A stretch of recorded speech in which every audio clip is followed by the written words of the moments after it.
Yep. So I just turned 40, and I'm thinking about things like how I would like the world to be once I leave it, and what kind of state of mind one would have to be in to even want to leave the world a better place or even wish good upon the world. Times can be hard, and as things get more difficult, it's very natural to shrink into ego and into survival mode and not really care much about what happens to the rest of the world.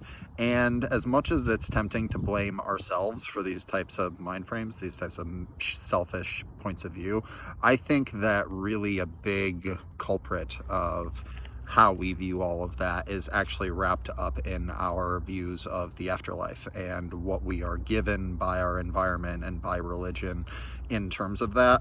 And I think that, in the West here, we're given the model of heaven and hell, with hell being really bad and encouraging you not to do bad things.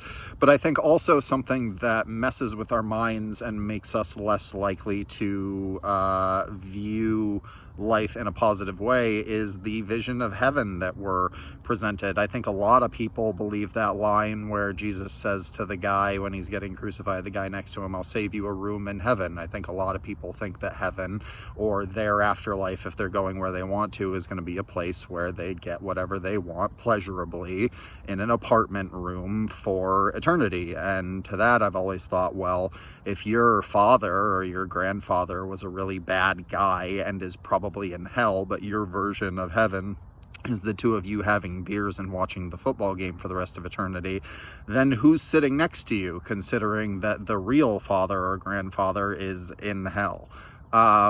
So that creates this sort of Black Mirror experience in heaven where it's like, is this even real? And what would it be like chilling with holograms for the rest of time? And then you have even things like the reincarnation in Hinduism, where you can reincarnate as a cockroach if you do too poorly. And that also is a situation or experience so foreign that you might as well be a completely new person. I think the only one that really works is our perspective is just as essential as the electrons of the universe. Just as every cell breaks down into the energy that joins the universe after death, so does our consciousness. Our consciousness chills in the afterlife and then comes back human to continue working on what we got going on. And I think that not only is that what is reported from near-death experience and near-death experience research, along with certain hallucinogens, people report coming back and experiencing that, but it's also the best path forward as far as